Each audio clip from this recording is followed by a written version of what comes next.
Hello, everyone. So we're going back to real humans and not AI chatbots, and I hope we can provide some good information, but we're going to keep it in English because I think my Spanish, Portuguese is not that great. I'm going to do the French thing now. Okay? As long as you translate it back, sure. We'll just agree with whatever you're saying.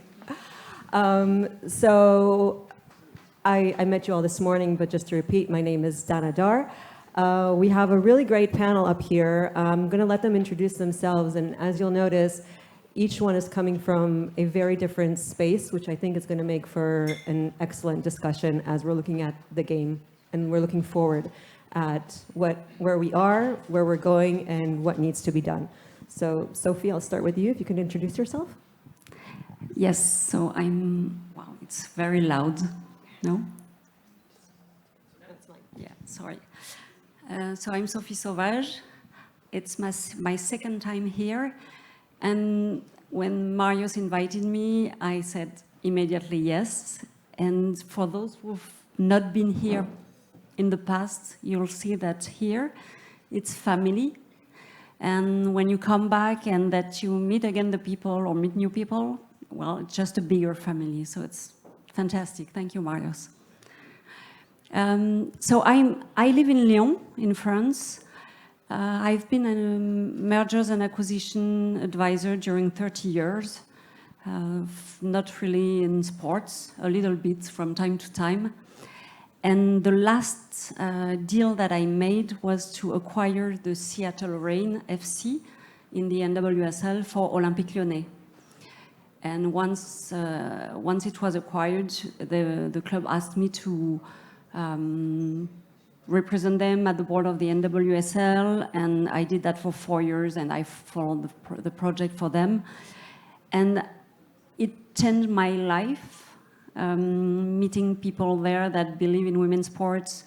You know what happened since 2020 in the US for women's sports. Everything's changed. Billionaires came in, millions of dollars came in, hundreds of millions to be exact. I think it's more than 1 billion invested in the NWSL over the last 5 years. And so it really changed my perception. And so after this experience, what I decided is to do something for France. So I created in April a company that is called SportpowHER. You will see, as Marius didn't put my logo there, he did a big one at the entrance there. So don't forget to look at it there. Take a picture. And so I'm trying to do something for women's sports in France on the business side, and I think we can talk about that later. Joe? Wow, okay. Joe Montemurro, thanks, James, for speaking Australian before. I hope you can understand my Australian accent. It's probably, it'll twang every once in a while. So, but I've got the privilege of being the head coach of the Matildas, the Australian national football team. I heard a lot about this summit over the last 5-6 years, and I must admit the half day that I've been here, it's been quite impressive. The language, the passion. And just to understand the different levels of the growth of the game and where the game's at, I think is really, really special. And to be here is a real privilege. So thank you, Marios. I'm not sure whether this panel, after a little bit of wine and food, is gonna which direction it's gonna go. But I'm sure we'll make the most of it. Yeah. We're here to entertain. Yeah. Don't worry. Well, that's the wine will help for sure. Maria, please. So, hello everyone. My name is Maria Azzopardi. I would like to thank Marius as well. It's my first experience here, and it has been a wonderful morning, great perspectives from great speakers. So, thank you, Marius, for this opportunity. So, a bit about myself. Going back, basically it all started as a girl, love of football. I used to play in the streets of a village in Malta. Then I took it up with a club, basically. Most of the players were, it was a women's team. Most of the players were 10 years older than me. I was about 10, 11 at that time. And then basically the ultimate goal was to be part of the national team, which when it happened, it still feels, I get goosebumps about it, because obviously being a girl in love of football, that's your ultimate goal. Then as time passed, and I was studying and started working, it became difficult to cope up with training. And you see the young girls going past you, getting some red cards, so then you decide to put your boots away. And I started into being as a club official. And after some time, recently, after a long time, there was the opportunity to contest the election for vice president at the Malta Football Association. I was a bit reluctant at first because I think it's more like a bit of a male's community, so it's not easy to get involved in. But there were, to be honest, there were men who pushed me to take part in this election. So a big thank you to those men who believe in women, into sports, and who see an opportunity to have a woman on in a leadership position.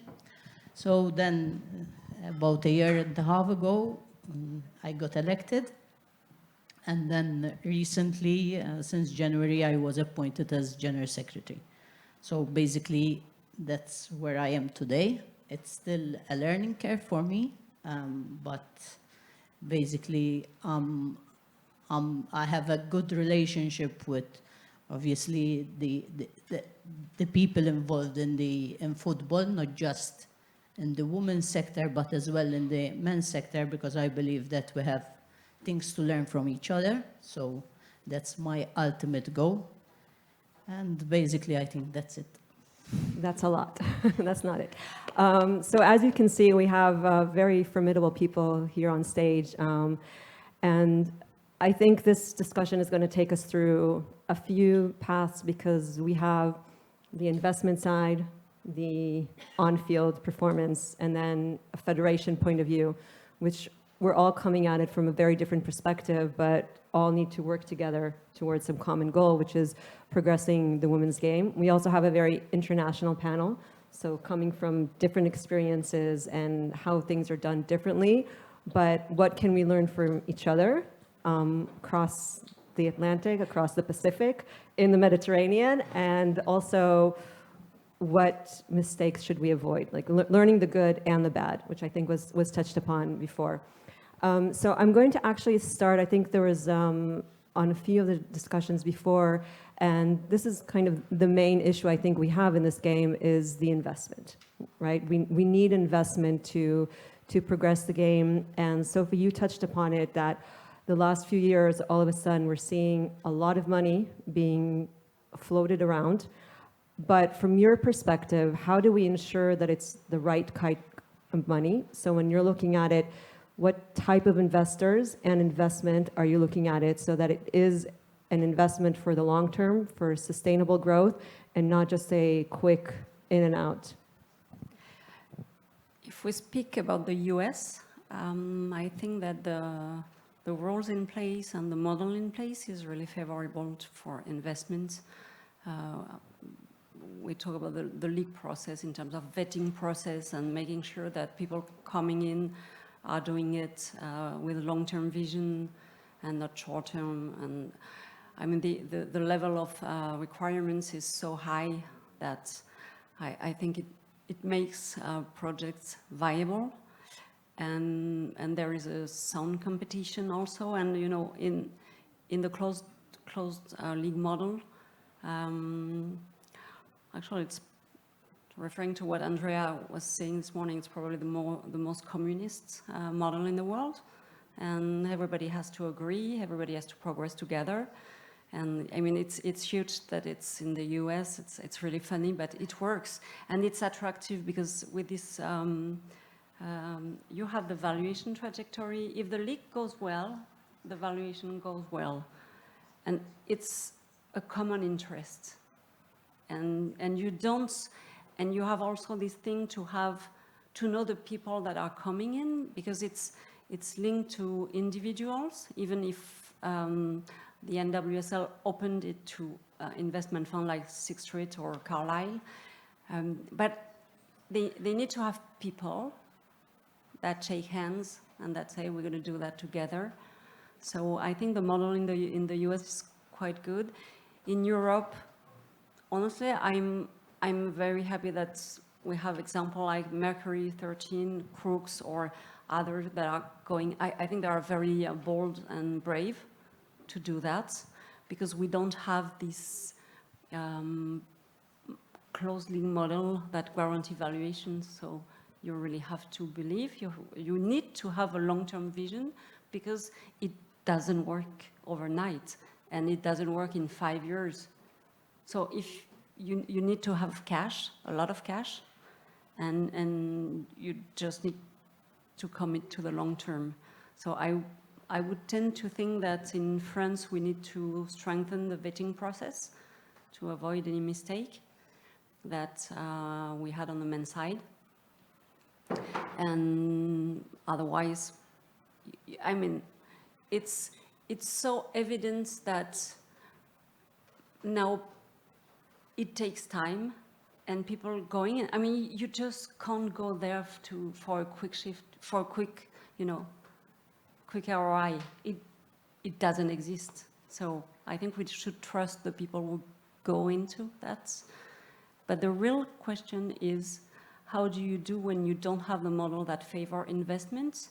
Because brave people like Mercury 13 and Crooks and very few others, there are not plenty of them.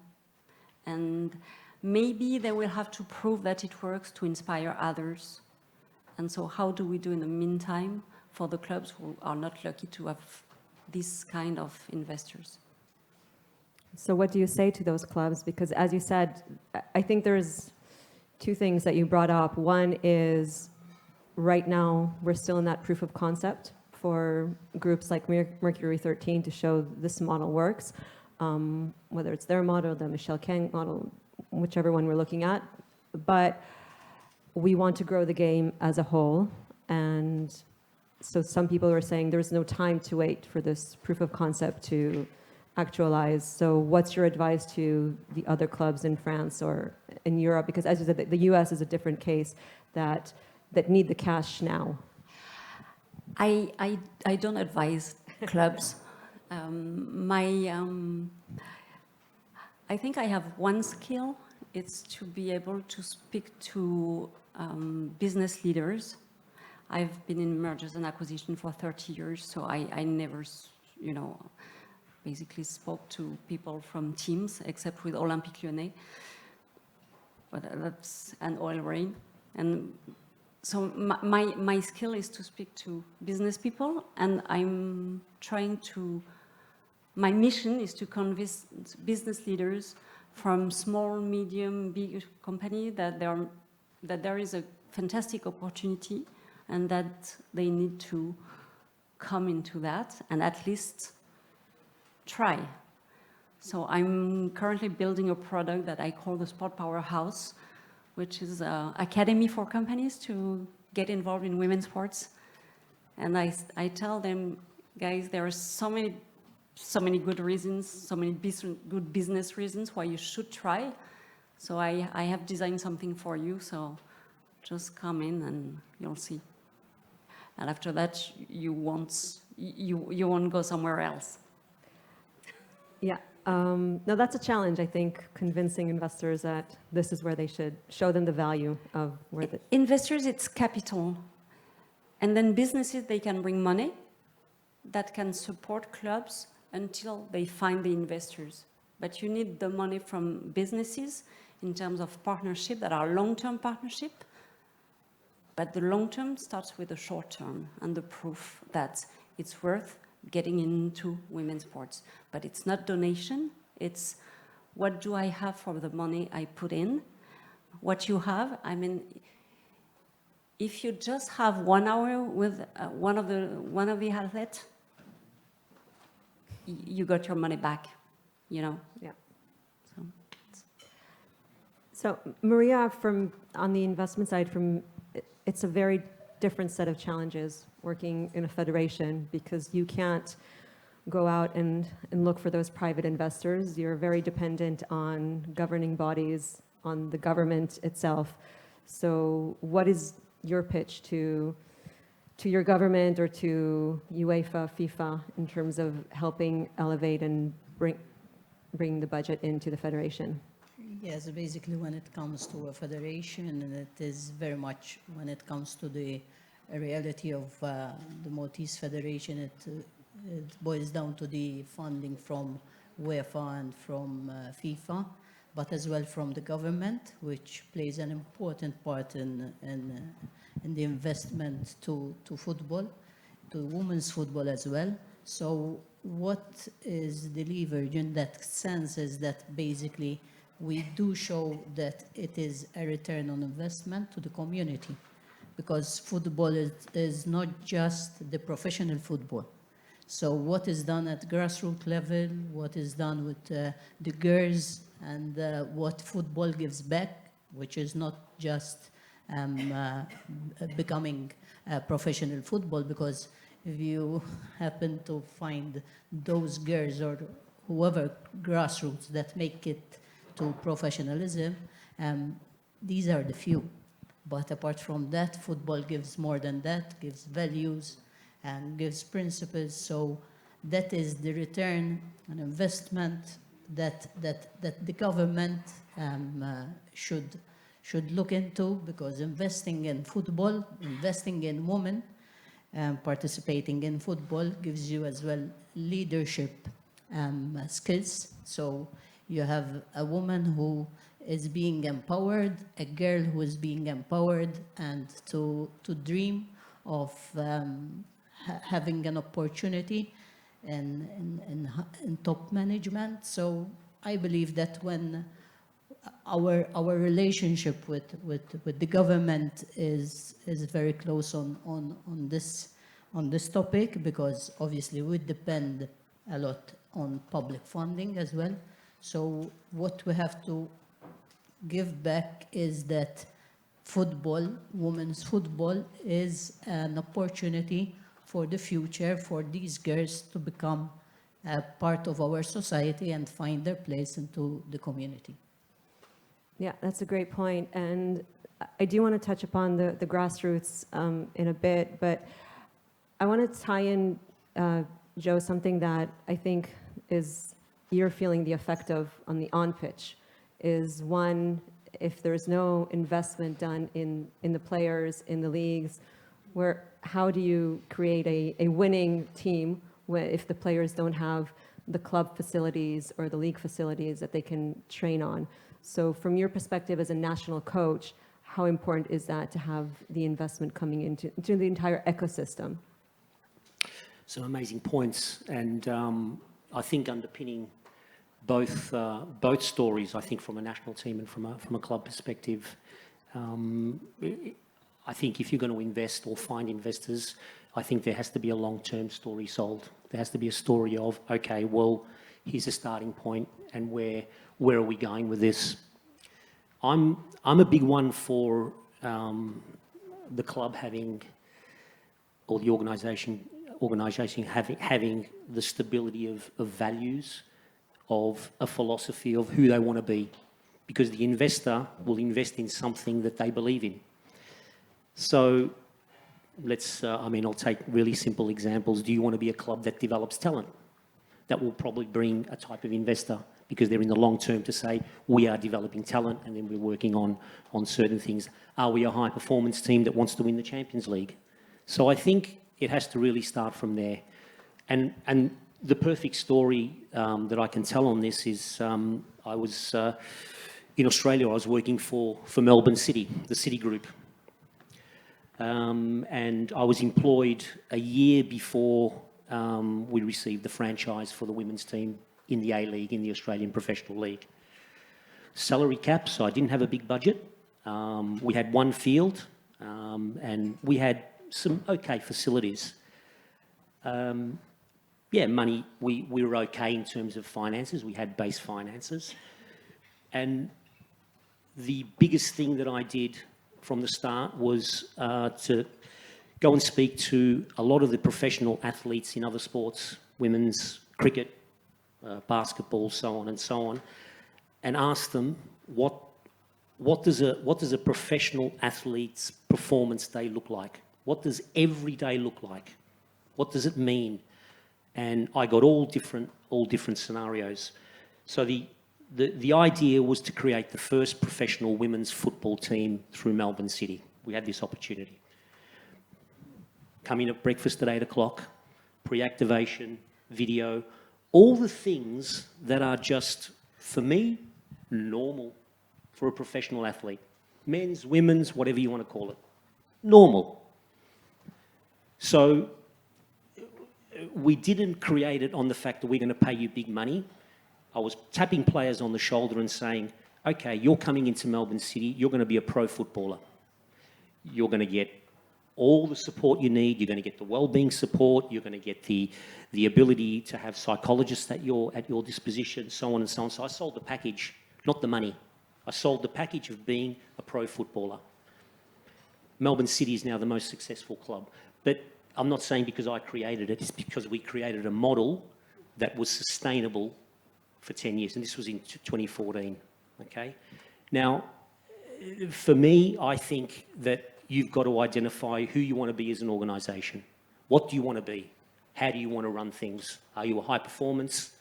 But the biggest thing is that we have to, the normality of a pro footballer, for me, is whether it's male, female, they're just normal.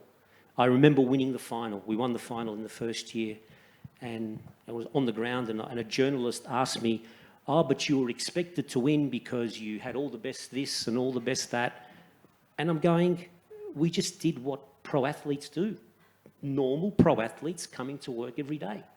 So I think the investment is always beholden to who you are, what you believe in as an organisation, and you'll attract that type of investment that is the core of your value as an organisation.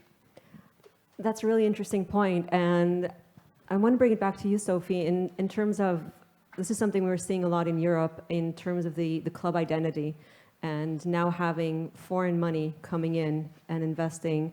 We're seeing it more on the men's side, but we don't want it to happen in the women's, in terms of foreign money is coming in with kind of their management style, their way of doing business that doesn't always fit with the historical identity of the club, with the fans, with the community, and there's a disconnect that even if you throw cash at it, doesn't help in terms of the value of the club going forward.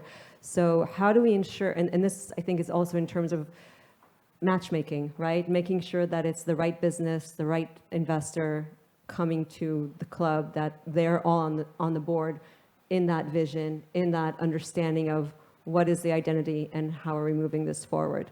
So how much of that factors into the discussions you have with the businesses and the investors when they're looking at the different clubs to invest into? First, we must recognize that we are very happy when we have investors interested in the women's game. It's not happening often. So that's, I mean, when Michel acquired OL Lyon and rebranded it in OL Lyon, people were like, wow. And at the same time, they were like, what is she doing?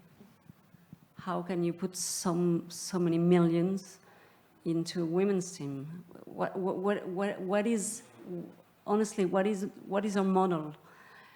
And our commitments, our authenticity, our willingness to make things right and profitable in the long term, our vision, and just her. I mean, she's changed a lot the mindset in France, and I think she opened the way for others to come in. And it also opened the way for men's team who didn't really consider their women's team till now. Lyon is special, and we all know the story of Lyon, the best team, but not that many people in the stadium.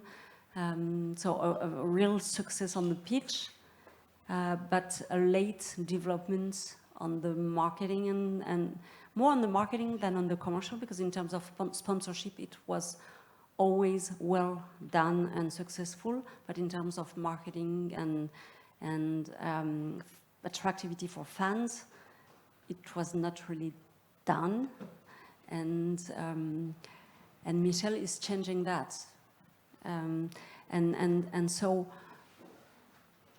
I think when you speak about rebranding and changing things and trying to modernize, I don't think it's an issue in the women's game in France.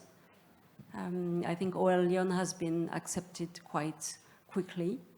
I think Marseille with Les Marseillaises is another story. They finally understood that they have women's team and that it's worth investing in it. And so actually it's different model that can go forward, that mix respecting the story, that mix in bringing in new investors, and that makes total rebranding, and I'm sure it works if the investment is sincere and long-term. That's the hardest part. If I may add something, when we talk about investment, obviously the main thing that comes to mind is the financial aspect. But when it comes to an association, a small association like Malta, and thinking about women's football, speaking with the women's department, investment is as well into the education, to change the culture, so to get more girls involved into football. Maybe in countries like England, it is easier, but maybe coming from a village in Malta, it could be a bit difficult. Although nowadays it is the culture is changing. However, so investment, when we talk about investment, apart from education as well, retaining girls into football, because those are as well the future. So having girls, not just maybe they don't become stars as players, but they can become they can become referees, officials, they can be part of the administration. So in a reality like Malta, we need volunteers, most likely, when it comes to clubs. So when it comes to women's football, even more so. So it is important that we invest in the girls, giving them different opportunities. So if maybe they cannot make it as star players, but they can still be part of the football community, and so it helps growing the game of football amongst women. So investment is money. It is very, very important, so I'm not saying it isn't. But investing in people is as much important as money. And investing in education, I think it is an important foundation to keep the movement going.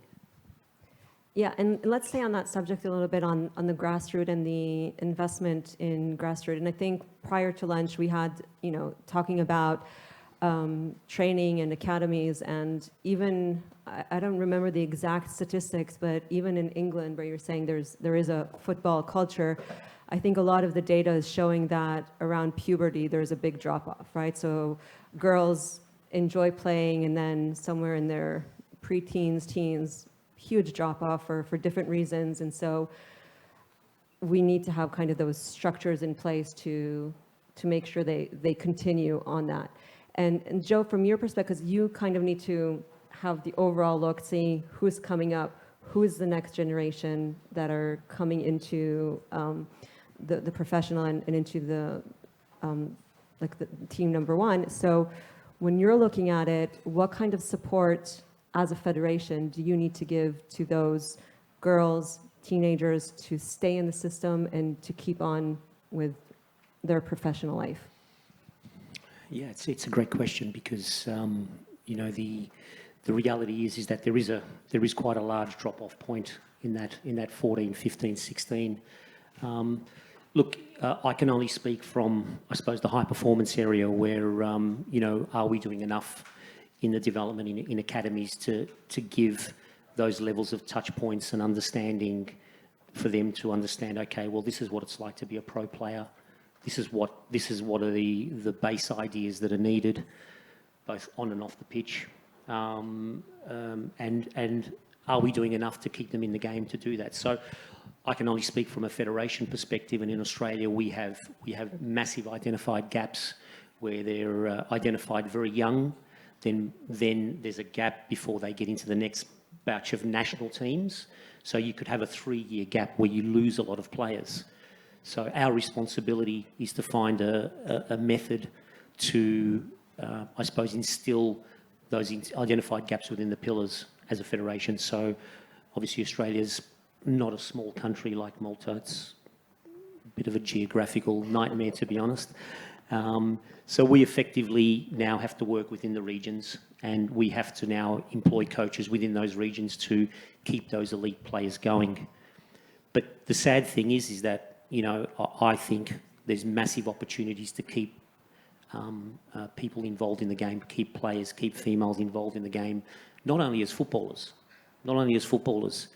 You know, I've been lucky enough to have worked at some of the biggest clubs in the world, and some of the female administrators, they are specific female football administrators. They're fantastic, whether it's in the medical area, whether it's in the sports science area, whether it's in the analysis area, it's fantastic. So from my perspective, we're creating, you know, female specialists in the area. And, you know, here I might say that we're not leaning on a men's team to pinch and pillage, you know, a physio that's got a little bit of time, you know, in between an academy job to come and help the women's team. Not anymore. You know, I would prefer to have one good female physio or a female dedicated physio that understands women's football. We're becoming specialised now. It's specialisation, and that's and that I think is the biggest thing that is amazing, and especially now with the board member, the AI board member that's going to tell me how to play in the next few years. You know, it's going to be quite interesting. But I just think that we are now creating women's specialist administrators, medical, wherever it is. So in that development area, they don't have to be footballers. They can be referees, coaches. I love mentoring young female coaches. It's something that I do through UEFA and FIFA. It's the most rewarding thing in the world. So there's lots of opportunities from that perspective. No, I love to hear that, and I think all of us in this room also kind of have our thinking caps on how to, whatever space we're in, how to empower the next generation of women to get into these leadership positions, leadership roles across the board, on whether it's the league, the clubs, the federations, the coaching, the professional side, the commercial side, the administration side. It's kind of on us, I think, to bring that in. I'm going to just jump in there, sorry, because I'm a little bit tired of hearing, you know, the women's game is different and all that sort of stuff. I'm a little bit tired of it, to be honest, and I'm just going to say it out loud. There was a stat that came out the other day, technical, so I'm talking football. We'll talk football for a little bit, because I know you guys are amazing administrators. The goals scored in the Euros that just happened there were lesser goals, obviously lesser teams, but they were similar in terms of where they came from, crosses, balls in behind, to the men's Euros. So you're starting to, why is this comparison to this game? We play our own beautiful football. It's our own beautiful game. So I just that comparison is just, it's irritating me, guys. I'm really sorry. Just saying it out loud. And it's on camera and it's probably going to go somewhere. So, I'm sorry. And We love to hear that. And probably, Maria, if you compare where the game is today, and as you're saying, both the on-field, right, as you're saying, watching and having all the data and statistics to your starting play days, how much have we moved forward? Do you want to share any personal stories on that? Yes, basically, it was about, I think, 22 years ago when I was part of the first national team in Malta.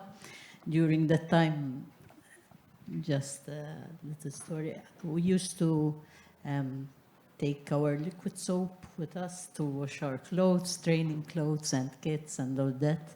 Obviously now things have changed and the girls have better opportunities, which are as well in terms of playing opportunity.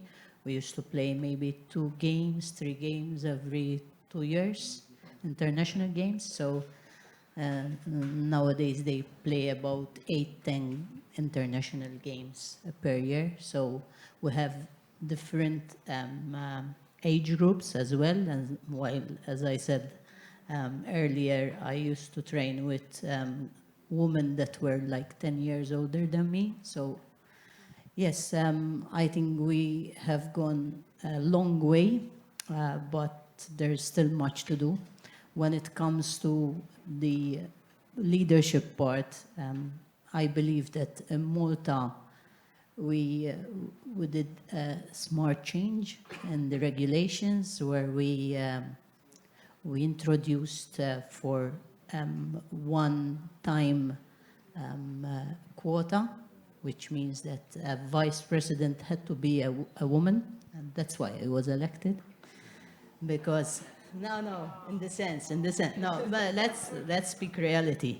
If it wasn't the case, I think maybe in 20 years we would have had a woman in the federation. I mean, I know I'm on air, but that's the reality. So I think it was a courageous as well step for the federation to do it, because obviously the mentality has to change.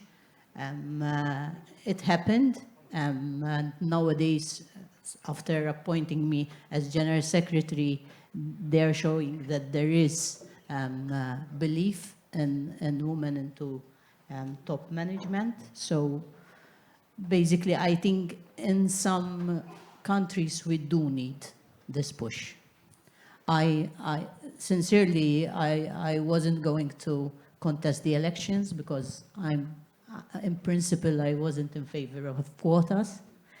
But I think sometimes we do need that push. And once we have the opportunity, obviously, it is important to understand that man or woman doesn't make any difference. It's a person in a role. So it is the competence that has to rule.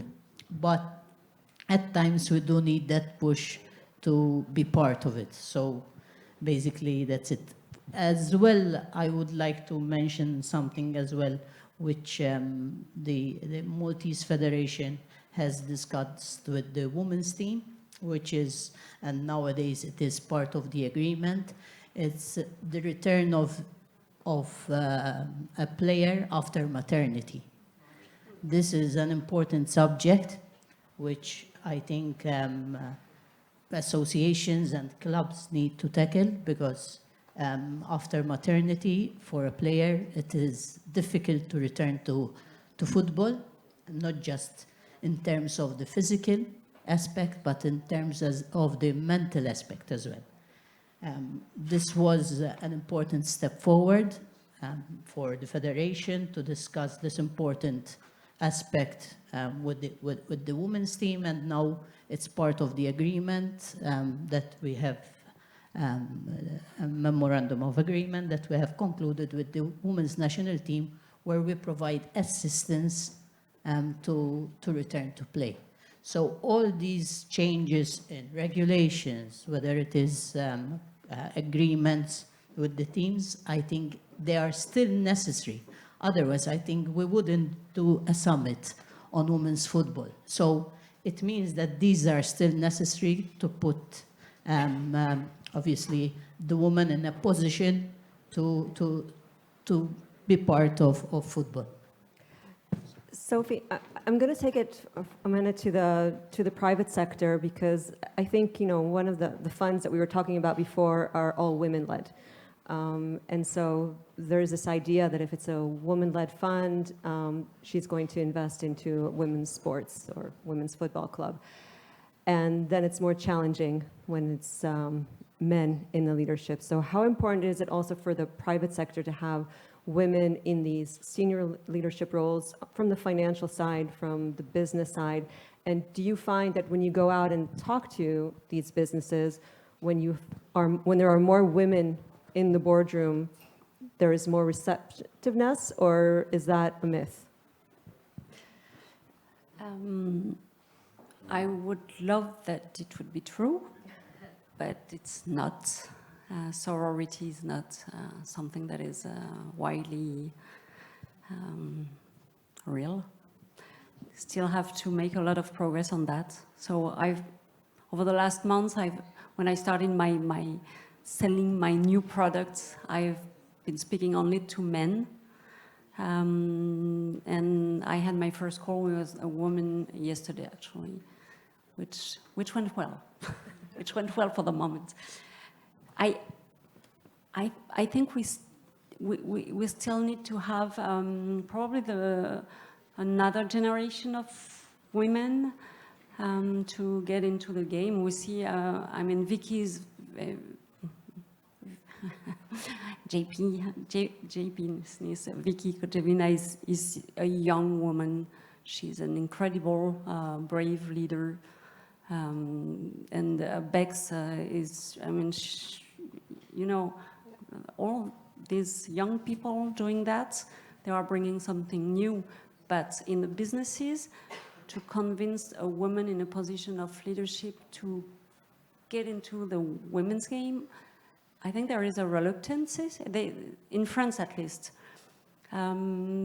thinking, oh, people are going to think that I do that because, and I'm just trying to say, yes, you're doing that because it's a good idea, because it's a good business, because you can bring a lot of value to your company by doing that.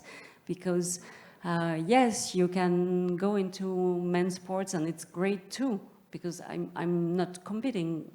I mean, I'm competing with men's sports as with or other things. But women's sports is a very good idea, and we know, I mean, it's proven. We cannot say, as everyone say, that it's a 7-for-1 ratio, like Australian reports said on one case, which suddenly became the model. And, you know, you have 4 reports saying, hey, guys, it brings 7-for-1. And then people who write that, I think they are crazy to write that, because then why isn't everybody coming into a business that delivers 7-for-1? You know, why? Because it's not true. Because just it's not true. So we need to be very careful on what we promise, because that's how you build the trust and the long-term commitment from companies to engage with women's sports, whether in partnership, whether in investment, whether, I mean, all models.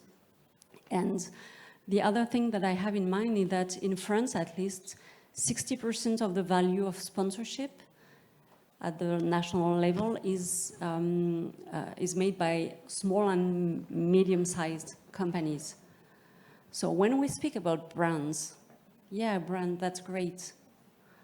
But brands is a small part, actually. So we need to convince all other businesses to take a look at women's sport, to consider buying hospitalities at OL Lyon games, at PFC or Lens or basket, or I mean other sports too, rather than doing always the same things and take seats at the men's game.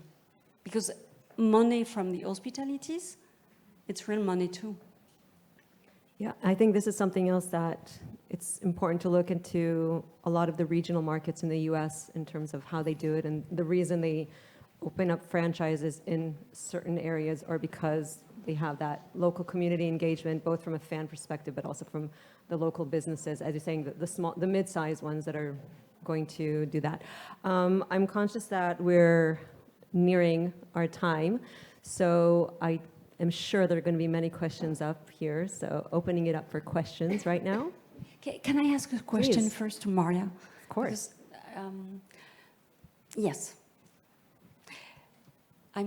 It's a strange question maybe, but I don't know how you partner with private companies in Malta, because we do that in France at the Federation. I mean, there are a lot of... She's selling a product. But my question is that, maybe I'm wrong, but I have in mind that there are a lot of betting companies that are based in Malta, and they have... They're all there. Yeah. And, you know, they all have a problem. They all have a problem because they need to show that they are good people too. And they have a lot of money. And I think we can do something for them on the helping them to build trust and confidence. And, you know, I'm on my side, I'm talking with a company in France, and I'm ready to test their commitment to see if it's a real commitment to the women's game. What can they do? I'm ready to take their money if they really want to go into that. But I was just thinking that in Malta, you have that. Yes, yeah, good question, but basically it's true there are quite some betting companies in Malta. They do partner with some clubs in Malta, but it's mainly male teams rather than the women's team. So we find it difficult to find companies to invest specifically into women's football. So when it comes to clubs, I was part of a club, so I know a bit how the dynamics are. The women's team in Malta are part of the club, the mother club, who basically would have the male's team. And mainly the investment go mostly to the male's team. So yes, I mean, if you have any company interested, I can put through the committee, clubs committee, women's clubs committee, and I'm sure they'll be happy to get some investment. So We can have ideas. Yeah, I think also something that we didn't mention, sorry, questions in one moment, that we didn't mention before is that you touched upon it a little bit, Maria, in terms of tying it back to what we heard this morning, the culture of the country, right? So acceptance and understanding of women's football in Australia, France, US, and Malta, huge difference. And so, as you're saying, for us, for you, it could be a no-brainer. There's betting companies, why aren't they investing in women's football? And maybe there's also a cultural element to this. yes, going back to my election, basically when I was elected, it was a huge thing in Malta because first female as vice president, and you can imagine all that. And you get a lot of questions like what it feels like to be the first woman and all that. But in reality, you know, I didn't like that importance that it's given for being a female vice president. Because basically what I replied is, I'm a vice president, there are other two vice presidents, we have the same role, it's irrespective if I'm the first female or if I'm a woman or whatnot, basically it's the role that is important. But even the thought of like, you have the first female and all that, you know, you're putting pressure. So you're putting pressure just because I'm a woman, the first woman. In reality, I didn't really care much, but it's true. It seems that you have to prove yourself even more, you know. But then when it came the appointment of General Secretary, it seems like people were expecting it more than I did. So basically, then people like get to know you, know what you can provide on the table, bring on the table, and then they understand that maybe it's irrespective whether you're a woman or a man. That's As all. Joe said, it's the performance at the end that matters, right? On pitch and off. Okay, question time.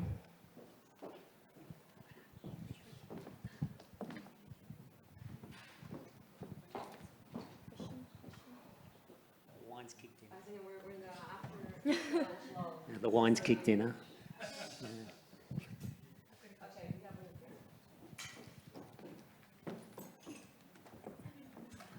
It's really interesting because up here we have pretty much a little piece of me in every area, from the business side, and then I'm Maltese, I live in Australia. I've kind of been trying to champion women's sport for many years. I'm also over the whole kind of women's sport is limping along. But I do recall and have seen so many times, women being told, you need to play for your kit and not getting paid, when the men's team are getting paid, and then champion quite often, not just in our leagues, but in the, in the NFL, a little bit, across to AFL, and sometimes with some of the lesser teams in Australia. My question is, how do we retain this talent that goes missing? I mean, we've had the big sort of COVID lull, but for years, it's really troublesome that we have so much talent that goes missing between the 14, 17, 18 mark. And we have this kind of glut in men's sport, right? So we have this huge exodus that happens. The boys will keep going, but the girls will give up. Somehow it gets really tough. I mean, I've seen it in my own family, getting to a national team level and then just going, it's just too much. It might be poor coaching, it might be poor community, whatever it is. So somehow we've got to do something at a grassroots level, because that's where the feeder's kind of stopping. And it's a pathway development thing. And I don't want to fall into that, because I'm very irritated by, I think it needs to be skills-based. We need to be thinking about, this is about growing skills. Economically, sport is a builder of communities. And, it's a pathway. It's a pathway to excellence. It's a pathway to growth. I don't hire people unless they've got some kind of sport background, because I know that they can do certain things. But I just wonder how we address that, because I'd like to walk out of here with a paint by numbers. What can we do? Because that's a big problem for every country, not only for small nations like Malta and Greece and Jamaica, and I've been very active at a governmental level, but I see it in Australia. And it saddens me, because they often will leave the sport with a feeling of loss of capacity and go to lesser careers because they've lost their identity in some way. So I just wonder how we can turn that around. I'm sorry, I can take that one for... I'd love you all to take that one from a different perspective, because Yes. I think there's an answer at every level. So I start. I think it has to be integrated in the global strategy from day one.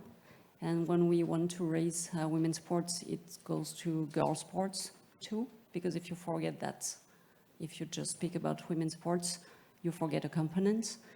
So that's one thing. And with my company, I also created a fund to support girls in sports, and with the idea to combine, to create programs that combine some contact with professional sports teams to give some inspiration, but also with women in a position of leadership, because we know that women in a position of leadership often have sports in their life in a way or another. So you need to have that from day one. And then there is a huge effort, at least in France, I don't know other countries, that has to be made on the people that teach sports at school, because it's and in clubs and in all sports, because it's mainly men, and they are not all as Joe. They are not trained to deal with girls at the age of 13, 14, 15, where you have all these specific questions that come into the mix and that make 50% of them leaving sports. And so it's a huge thing, but if you just speak about women's sports but not girls' sports, I think you're forgetting something. The other thing is too, don't we think we need to hang on to some of our legacy players? Because I think that's the one thing that could help. I think funding is one area, but what about all of the great stories, like the original players in each country, hanging on to them? Because I've just seen them treated like cannon fodder, and it's really been, I watched it in Queensland, it was really tough to watch, and it was the reason that one of my kids left the game, because they actually got rid of all the women with the experience and they brought one younger woman through, and those legacy stories keep them in there. So how do we hang on to them? Because they have value, and not just in the change rooms, because they were in the change rooms folding the kits. That's what disturbs me. I suppose the two levels are the grassroots and I suppose the professional pathway. I hate using the word pathway, because when you get on a pathway, you think, I'm going to end up there. But the reality is, and we've spoken about this today, there's a big education piece that needs to happen. Not just players, parents, when they come into an environment, to say, do you know that your daughter at 14 might have a chance of becoming a professional footballer?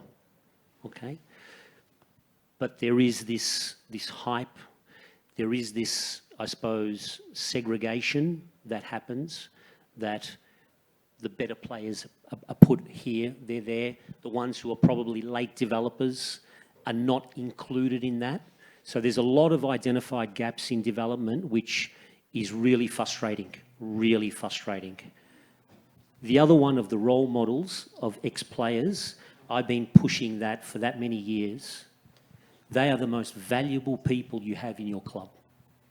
An ex-player that went through getting changed at home, you know, they've got the stories, the real stories, but the reality of what it is to be, whether they become a professional or whether they become a semi-professional or an administrator, talking about administrators before. But that, I don't think we do that well. Even in men's sport, it's not done very, very well, where at the crucial ages where you are developing both mentally, your home life, so on and so on, we give them that education to say, okay, love your sport, enjoy your sport, take it where it can go, but there might be an opportunity it might not happen for you. What now? And a lot of players can't, a lot of professionals can't deal with it mentally. I've seen it so many times. Players getting agents at 15 years old. Yeah. Agents at 15, 14 years old. And I'm thinking to myself, what are you doing? But it's not the player's fault. It's not the player's fault, because the parents don't know. They probably think, oh, yeah, okay, she's got a bit of talent, and an agent's come and promised they'll take me to Bayern Munich or wherever or whatever. What do you say as a parent? So we have a responsibility in the game.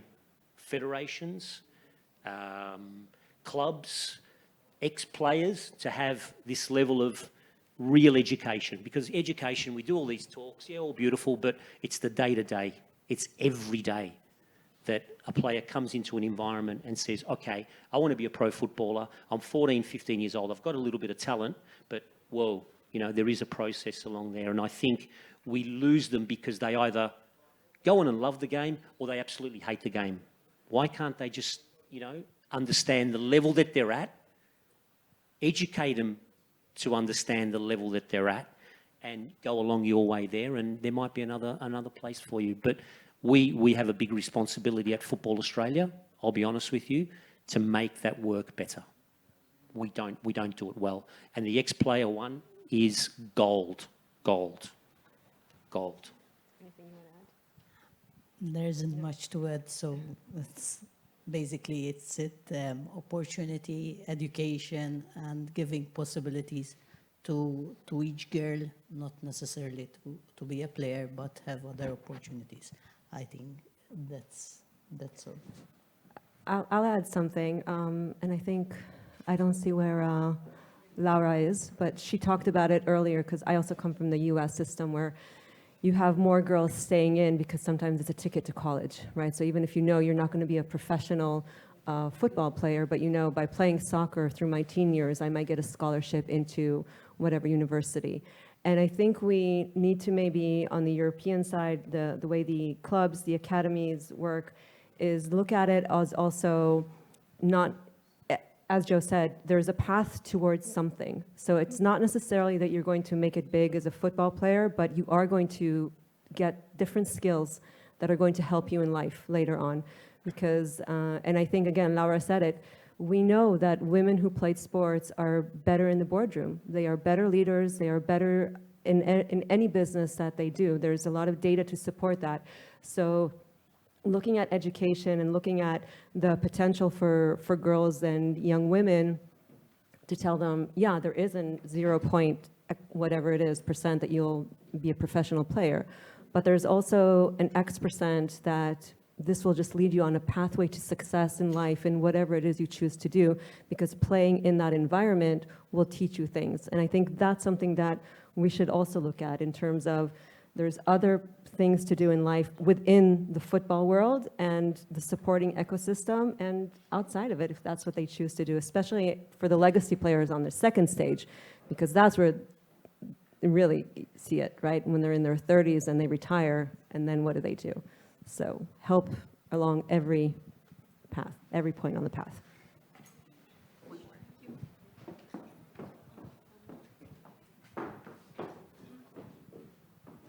I have a question for Joe. If I'm not mistaken, the semifinals of the last World Cup between you guys and England was the highest rated TV show in the history of Australia, correct? Yeah, you are right. Have you managed to capitalize on the momentum that the World Cup generated at the club level post-World Cup? I've been in the job since June, so I pulled myself out of that one, didn't I? Great question. There's a lot of talk of legacy. There's a lot of talk of what a great World Cup, but our local clubs are struggling. That's the truth. They're struggling for many, many reasons. There was an economic model that was put in place when the league separated from the federation, which didn't go to plan. They are fixing that now. But I think the biggest thing for us in the women's space in terms of clubs is we have to now understand who we are and what we want to be. We're never going to be a top 15 league in the world or top 10 league in the world. So the logic says with the exodus of players coming to Europe and playing in the top clubs in Europe, that we're going to become a development league. And that's fine, huh? That's fine, as long as we know where we're at. So the World Cup, as a special event it was, and it captured the nation. The Matildas are still a huge brand. I mean, you know, we're selling out all sporting events, every game that we play. They're amazing role models. We can capitalise better on that legacy that's happened. So has it an amazing financial and investment rollover for the Matildas? It has. For the local scene, probably not. But I think what it's done, it's recalibrated the thinking, which I think is important, which I think is really, really important. I hope I answered that. No, you did. And the follow-up would be, if now in your position, and what do you think needs to happen because even though it might be a developmental league Yeah. at the world stage, but Yeah. all this momentum of fans and viewership that the national team has, how can that translate, or what can you do to translate that into the club scene and the local, at the national sort of club level, so to Sure. speak? I'll start with the Matildas. The Matildas have a following of women's supporters. Some, I'd say probably 70 to 80% of our supporters wouldn't even know half the Socceroos, the male players, half the teams, haven't even gone to a male's game. Perfect. I think that's happening also at the local level. So there is a real opportunity for female supporters. And, you know, I'll just caveat that. Even the first game we played in June as Matilda's coach, the amount of young boys and males coming to watch women's football is phenomenal in Australia. They've got heroes. We're talking, you know, guys walking around with Sam Kerr, Caitlin Ford on there. Unbelievable. So there is a women's specific market. Speaking to the marketing manager of Arsenal a while back, I can't remember, it was about 3-4 months ago. I think it was 67 or 77, I can't remember, I wasn't listening properly. I was listening. Of their supporter base have never gone to an Arsenal men's game, nor would they know half the players that play for Arsenal men's. They are Arsenal women's supporters. We have a lot of that in Australia. Melbourne City women's supporters, Melbourne Victory women's supporters. So it sort of sits on the, are you a standalone women's team and do your own thing, which I hope a lot of them do, and a specific women's teams that can market, commercialise their brand. I'm not into commercialisation, or I don't know anything about marketing, but I think if you create the identity, the brand as a women's football team with specific professionals in the women's game, that's coaches, physios, marketing, psychologists, you've got your own standalone brand that will bring investors. I believe it. I believe it. I've seen it and I believe it. Thank you. I get passionate. I'm really sorry.